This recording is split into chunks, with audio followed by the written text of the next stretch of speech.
What is my dear friends, आज मैं introduction देना चाहती हूँ इन्वायरमेंट डे के बारे में। तो व्हाट इज इन्वायरमेंट? इन्वायरमेंट होता क्या है? इन्वायरमेंट डे जो है वो पहले उसका जो ये थीम था वो 5 जून 1972 में बोला गया, लेकिन पहली बार 5 जून 1973 में मनाया गया था पूरे देश में, लेकिन 5 जून 1974 में जो है इन्वायरमेंट डे मनाया गया था। तो मेरे प्यारे दोस्तों, इन्वायरमेंट होता क्या है? हमारे इर्द गिर्द जो भी हवा, पानी, पेड़ पौधे, सैकड़ों किस्म के जानदार है, यही हमारा माहौल कहलाता है। और इन सब में से अगर किसी भी एक अंश में खराबी पैदा हो जाए तो पूरा माहौल बिगड़ जाता है। मेरे प्यारे दोस्तों, आजकल बहुत सी गाड़ियाँ चल रही है, जिन फैक्ट्रियाँ जो है बहुत सारी बढ़ रही है, उनसे जो धुआं निकल जा रहा है ज़्यादा से वो गैसें जो है ज़्यादा से ज़्यादा carbon dioxide, nitrogen monoxide, sulphur dioxide वगैरह जैसी होती है। दोस्तों, क्या आपने कभी गौर किया है कैंसर की बीमारियाँ क्यों आम हो रही है? सांस लेने में तकलीफ क्यों हो रही है? बारिश क्यों नहीं हो रही है? वो इसी की वजह से, क्योंकि हमारा माहौल बिगड़ रहा है। और इन सब के जिम्मेदार सिर्फ और सिर्फ हम हैं, क्योंकि हम पेड़ काटते हैं और जंगल नहीं लगाते। और हमें अगर अपने माहौल को बचाना है तो हमें ज़्यादा से ज़्यादा पेड़ लगाने चाहिए। और मैं सबसे यही रिक्वेस्ट करती हूँ कि जितने भी यहाँ बैठे हैं वो ये बात आगे पहुँचाए कि कितने पेड़ लगाने चाहिए। मतलब अगर हम एक काटते हैं तो हमें 3 पेड़ लगाने चाहिए। मेरे प्यारे दोस्तों, so it is requested to all of you, please get up, please get up. No pollution, no pollution, no pollution. जो पेड़ काटेगा वो जेल जाएगा, जो पेड़ काटेगा वो जेल जाएगा। Let go green, let go green, make it green, let go green, make it green. पेड़ बचाओ, पेड़ बचाओ, जंगल लगाओ। Thank you, have a nice day. यहाँ पे बैठकर मेहमान आज मैं आप सबके सामने वर्ल्ड एनवायरनमेंट डे यानी आर्मी में माहौल पर रोशनी डालना चाहती हूँ। आर्मी में माहौल हर साल को दुनिया भर में मनाया जाता है। ये वो दिन है जिस पर हम माहौलियात की जरूरत के बारे में बेदारी फरमाते हैं। मजीद ये कि सभी पर माहौल और की वकालत करना जरूरी है। अगर हम आज माहौल को महफूज रखेंगे तो आने वाली नस्लें एक सेहतमंद जिंदगी गुजारेंगी। माहौलियात का दिन मनाया जाता है। 1972 ईस्वी में अक़वामी मुत्तहिदा ने माहौलियात आलूगी के मसले पर दुनिया भर के मकामी की पहली आर्मी कॉन्फ्रेंस स्टॉकहोम स्वीडन में मनाई थी, जिसमें 119 मकामी ने शिरकत की। माहौलियात हलाकत को बेहतर बनाने के लिए हुकूमत और देश इरादों को मिलकर मसले का मुकाबला करना चाहिए और हमें किसी भी तरीके से अपने माहौल को बचाना चाहिए। स्कूलों कॉलेजों में बहुत प्रोग्राम मुनक्किद किए जाते हैं। हर साल आर्मी और माहौलियात मनाने का एक अलग मौजूद होता है। माहौल को बहुत से खतरात हैं, जैसे जंगल कटाई और आलूगी का असर सिर्फ हम पर नहीं बल्कि हमारे आने वाले जानवरों पर पड़ता है। हर गुजरती घड़ी गाड़ी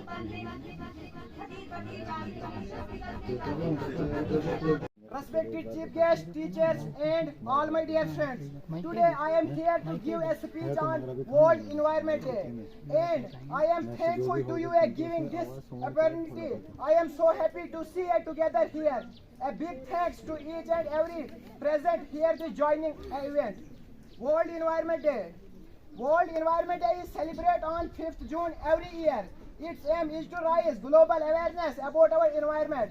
The celebration of the World Environment Day provides people with the opportunity to come forward and known as the reasons behind the deterioration of our environment and discuss various means of methods to save and preserve. In the started in 1974, this day has grown, has become a global platform from public outreach that is broadly celebrated across the world. In simple words, it is a day to make people more accountable for the environment damage they do. It seeks to generate on sense of the responsibility towards the environment. It is the people of the government as well. Green trees and plants are any integral part of our life. Human life cannot be imaged without nature, water, land, air, fire, sky. These 5 words have made human life. We get clean. Teacher and all my friends, today I am going to speak about Environment Day. Day is celebrated on 5th of June every year. On the day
एक बार सब लोग हाथ लगाना पेड़ पे ना एक बार इधर दो तीन का फोड़ बढ़िया शाबाश गुड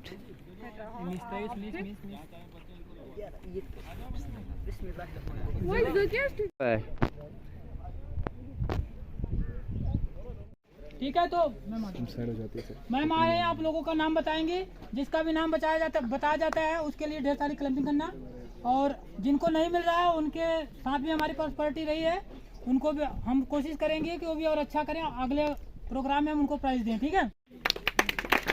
रेस्पेक्टेड मैनेजर साहब, यहाँ पे फॉरेस्ट से आए हुए हमारे मुलाजमीन और मेरे प्यारे बच्चों, मेरी तरफ से सलाम वालेकुम कबूल फरमाएं। वालेकुम सलाम। अभी आप यहाँ पे एनवायरनमेंट की बात कर रहे थे, जैसा आपने कि बताया कैसे दरख्त बचाना है, कैसे हमने जंगल को बचाना है। प्यारे बच्चों, आपने इसमें मेहनत घर से शुरू करनी है।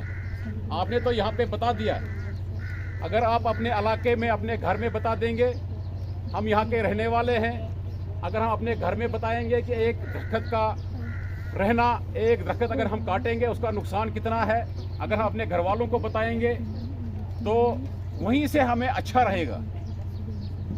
हमारे यहाँ पे फॉरेस्ट से आए हुए इनके हम बहुत शुक्रगुजार हैं। जब कहीं जंगल की आग लगती है, आपको खुद पता है कि इनको न रात होती है न दिन होता है, इतनी मेहनत करते हैं। जो फॉरेस्ट के मुलाजमीन हैं, फॉरेस्ट गार्ड हैं, उनके साथ साथ हमारे पूरी आवाम भी इनके साथ में होती है। और ये जो जितना भी ये करते हैं इस हमारे जंगल के लिए, आज हम लोगों को समझ आ रहा है कि जंगल बचाना और जंगल के दरख्त काटना कितना जुर्म है। आप ही प्यारे बच्चों ने बताया कि जंगल बचाना कितना अच्छा है। मुझे लगता है कि जो हम यहाँ पे अभी हम लेक्चर दे रहे हैं, अगर इससे हम अच्छा अपने घर में बताएं, घर वालों को बताएं, अपने रिश्तेदारों को बताएं कि जंगल में एक दरख्त लगाना, एक दरख्त की वहाँ पे नज़रसानी करना, वो बहुत ही अच्छा रहेगा। और मैं यहाँ से कहना चाहता हूँ, इंडियन आर्मी के हम बहुत शुक्रगुजार हैं। ऐसे ऐसे अच्छे अच्छे कैंप इन्होंने किए। मैं अपने इलाके की बात करूँगा, मैं अपनी इस पूरे ब्लॉक ठकराई की बात करूँगा। जितना भी इन्होंने यहाँ पे किया, इसके लिए हम पूरे ब्लॉक के लोग शुक्रगुजार हैं। और हम कभी भी ये नहीं भूलेंगे, कभी इनके पास मशरूम का प्रोजेक्ट आता है वो हमारे लिए होता है, कभी यहाँ पे सिलाई मशीनों का प्रोजेक्ट है, वो भी हमारे लिए है। और आज की डेट में हमारे इलाके में घर घर जाके किसी के अगर कान में दर्द है, थोड़ा सा आवाज़ नहीं सुनाई दे रहा है, उसको मशीन देनी है, वो भी फौज कर रही है। लिहाजा मैं अपनी तरफ अपनी इंडियन आर्मी का बहुत शुक्रगुजार हूं कि जो ये कर रहे हैं ये हम कभी भूलेंगे नहीं। अब मैं अपने प्यारे बच्चों की तरफ थोड़ा सा 2 मिनट मेरी तरफ ध्यान दें। देखिए मेरे प्यारे बच्चों, आप इस वक्त स्कूल में जाते हैं। जब हम अपने स्कूल में जाते हैं, हमारा बाप मैक्सिमम उस इलाके से रहने वाले हैं जहाँ के हम पेशे से मजदूर हैं। प्यारे बच्चों, जब आप अपनी काबिलियत आप पढ़ेंगे, जब हमारी बेटों का सर नीचे होगा, तब हमारे बाप का सर ऊंचा होगा। ये अपनी बेटियों की तरफ में आप मेरी तरफ ध्यान दें 5 मिनट। जो इज्जत होती है, एक माँ बाप की इज्जत अपनी बेटी होती है, बेटा भी होता है, और अपने बाप को बहुत फख्र होता है अपनी बेटी पे। मगर मैं गुजारिश करता हूँ बेटियों से, अपने माँ और बाप का बहुत ख्याल रखें।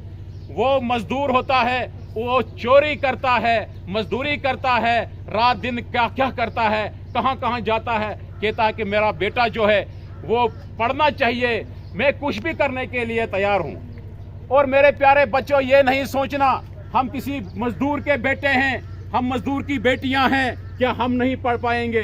मैं एक मिसाल आपको देना चाहता हूँ, नाम नहीं बोलूँगा। एक के 2 बेटे थे, वो डिस्ट्रिक्ट डोडा में के रहने वाले हैं। ये 2 साल पुरानी बात है। बाप उनका मजदूर था, रेडी पे फ्रूट बेचता था, और उसमें इलाके में जितने भी सारे उसको नीच नजर और हकारत से देखते थे। जब उसके बेटू ने पढ़ा, अच्छे तरीके से नंबर लिए, और दोनों उसके बेटे केस ऑफिसर और तहसीलदार हैं। दोनों इस वक्त एक जगह वीडियो है और एक जगह तहसीलदार है। मैं आप बच्चों से कहना चाहता हूं, वो भी हमारे तरह उनका बाप मजदूर था, और उन बेटों ने अपने बाप और अपनी माँ और अपने रिश्तेदारों का सर ऊंचा किया। मैं अपनी बेटियों से कहना चाहता हूं, ये कभी नहीं आप सोचें कि हमारा बाप मजदूर है, और मजदूर जो हमारा मजदूर अगर 500 रुपया कमाता है, एक ब्यूरोक्रेट, एक डीसी, एक तहसीलदार, एक बड़ा ऑफिसर, वही उसका बेटा भी वही रोटी खाता है, वही खाना खाता है, वही कपड़े लगाता है, वही हमारे गरीब मजदूर का बेटा भी वही करता है। लिहाजा मेरे प्यारे बच्चों, आपकी इज्जत, अपने माँ बाप की इज्जत जो है वो आपके पैरों के नीचे है। जितनी आप अपने माँ बाप को इज्जत देंगे वो आपके हाथों में है। मेरे प्यारे बच्चों, अगर मैं भाषण देने चलूं बहुत टाइम लगेगा। अब मैं थोड़ा सा कम ही करूंगा, धूप भी है, अगर चलते चलते मैं बहुत टाइम आपका लूंगा, लिहाजा उतना टाइम यहाँ पे नहीं है। तो मैं फिर से आपसे यही रिक्वेस्ट करूंगा, अपने माँ बाप और अपने उस्ताद, देखो एक माँ बाप जब जन्म देता है, दूसरा बाप जो होता है वो एक उस्ताद होता है। उस्ताद भी कदर करनी है, उस्ताद की भी इज्जत करनी है।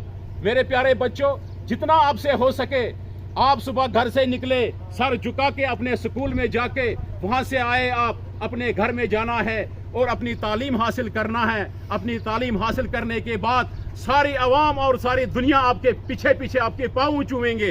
वो कब? आज आपका दिन है, आपका इस वक्त मेहनत करने का टाइम है, और आप अभी छोटी सी फसल है, छोटे से फूल हो आप अभी आपको टाइम है अपनी जिंदगी बनाने की। और अगर हमारा बाप जो है, आपका जो बाप है, अगर उसकी उम्र इस वक्त 50-60 साल है, 50 साल है, जब उसका बेटा अच्छा कारकर्दगी करके काबिलियत में उसकी और उम्र बढ़ जाएगी। जब हमारा बेटा वहां से निकलेगा, वो नशाई में, फिर वहां नशाइयों में जाएगा, उसका बेटा कहीं जाएगा स्कूल के लिए, वहां पे पंगू में फितना फसाद लड़ाई झगड़ों में लगेगा, उसकी उम्र वहां से भी कम हो गई। हमें फिर दो तरीके से मतलब हमें नुकसान है। एक बाप की प्रॉपर्टी पे भी उसकी मतलब जहां वो कमाया वो भी कहीं गलत इस्तेमाल हो रहा है, और उसकी जिंदगी भी तबाह हो रही है। लिहाजा मैं इन्हीं अल्फाजों से आपसे अलविदा होना चाहता हूं। शुक्रिया, और मैं आर्मी का बहुत शुक्रगुजार हूं। आपका आर्मी का मैं बहुत धन्यवाद करता हूं।